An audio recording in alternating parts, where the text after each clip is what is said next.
Hi, welcome to another Onwards and Upwards education video. This one is Year 8 History 1.1, and this is actually the first video in the unit all about the Black Death in Europe, Asia and Africa.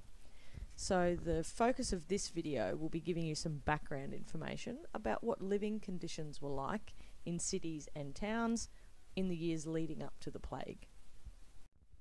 In the middle of the 14th century CE, which you might better know as the 1300s, the populations of Europe, Asia and Africa were all devastated by the bubonic plague, which also became known as the Black Death. And you can see from the map down here just how extensive the area was that this disease affected. It was definitely unprecedented before this time. At the time, religion dominated every aspect of life, and many people believed that the plague was sent by God as a punishment for the sins of humanity. A huge number of people died from the plague, and as a result, the way that societies operated changed forever. They didn't really have a choice, because when you lose so many people from your workforce and from your cities and your towns, you certainly do have to rethink the way that you organise things. So the time in history that we're talking about here is called the High Middle Ages.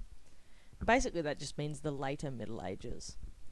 In the years leading up to the plague, the population in Europe grew quite rapidly, and this was thanks to it being a time of relative peace and also some improvement in farming techniques. So when we say relative peace, what we mean is that prior to this, nations had been very concerned with maintaining large armies and always having to be potentially ready to invade another country or to protect themselves against invasion. So there had been hundreds of years where countries were just almost constantly at war with one another. So this time in the High Middle Ages was characterised by a lot less of that happening. So you had much fewer resources being dedicated to armies. And we've also said here that there was some improvement in farming techniques. So because they didn't have to put so much time and energy into fighting with one another, they were actually able to come up with some better ways of farming more productively. So they ended up with a lot more food than what they had ever been able to grow and produce before. Eventually, cities became so heavily populated that people were actually living in dirty, cramped and unhygienic conditions. So because it was so unfamiliar to them to have so many people living in their cities, their town planning and their hygiene techniques really hadn't caught up with their growing population yet. So things were still pretty dirty and a little bit unhealthy. This image basically just shows what a very pretty depiction of a city in the High Middle Ages looks like.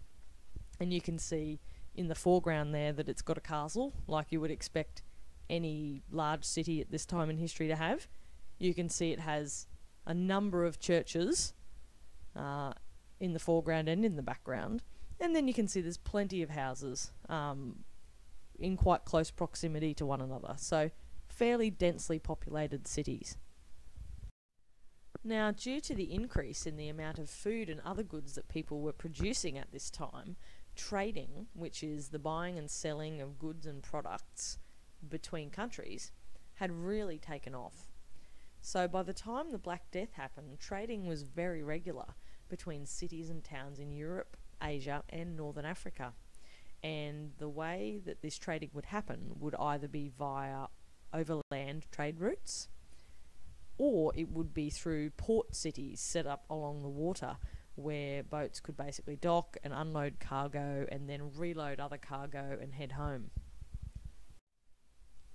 So this is a depiction of a marketplace at the time.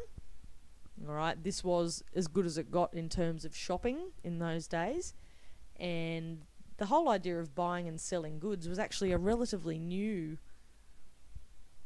aspect of their society, because prior to this time, most people only ever were able to produce enough to take care of their own family.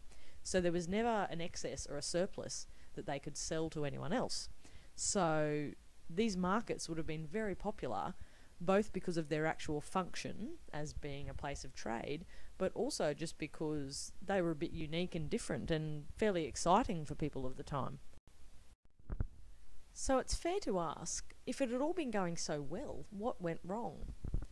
What we do know is that between 1315 and 1317, unusually cold weather in Europe caused crop failures, and this led to the first widespread famine of the 14th century.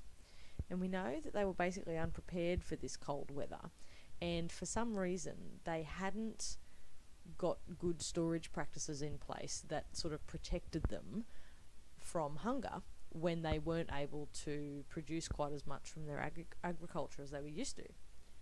So they did have a couple of good years of farming after 1317, where they were able to recover a bit, but then unusually cold conditions set in between the years of 1920 and 1940, and they experienced long-term consistent crop failures during this time. So it's certainly not just, 1 or 2 years here or there. We're basically talking about 20 years of not producing as much food as you need to feed your population. So cities were definitely caught unprepared. Having enjoyed so many years of relative prosperity, communities in Europe particular, we know, were not equipped to deal with food shortages, and their populations were higher than they'd ever been before, which made the situation even worse. There were more mouths to feed and nowhere near enough food to feed them. It's a good idea at this stage to just segue a little bit into medieval medicine, because obviously we know we're coming to a time when medicine is going to play quite an important role in this story. So while there had been progress in most other areas of society, one aspect of life in the High Middle Ages that had not advanced for hundreds of years was medicine, and this was largely because of the influence of religion on scientific beliefs about the human body. So the church was very controlling when it came to the idea of medical, or the area of medical science, and they had been very, very careful and strict about not allowing much advancement in this area. And we'll learn a little bit more about why that was later. So this picture here gives you an idea of just how basic and unscientific some of the popular medical techniques of the day were. So this here is what's called bloodletting. So the doctor or healer, or whoever that is basically making an incision in the arm to let out some blood, because one of the beliefs that they held at the time was if you let out some blood, that might be the sort of the bad blood that was causing the imbalance in your system. And then once you'd let that out, you'd let the body regenerate a fresh supply, if you like, and that would restore balance. So what we've got here is really a recipe for disaster.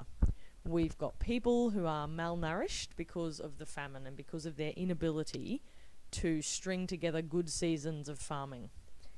We also know that they were living in unhygienic, crowded towns, and we know that they had a very poor understanding of medical science because they were never allowed to develop a better understanding of medical science.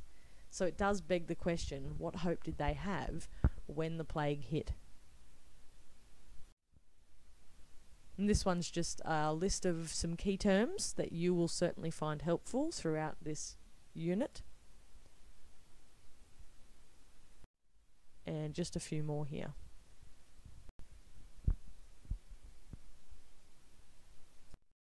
So hopefully now you have a good idea of what you're getting yourself into as you begin your study of the Black Death and how it affected Europe, Asia and Africa. If you're ready to hear about the disease itself, where the plague started and how it took hold of so many communities, then you should check out the next video, 8 History 1.2.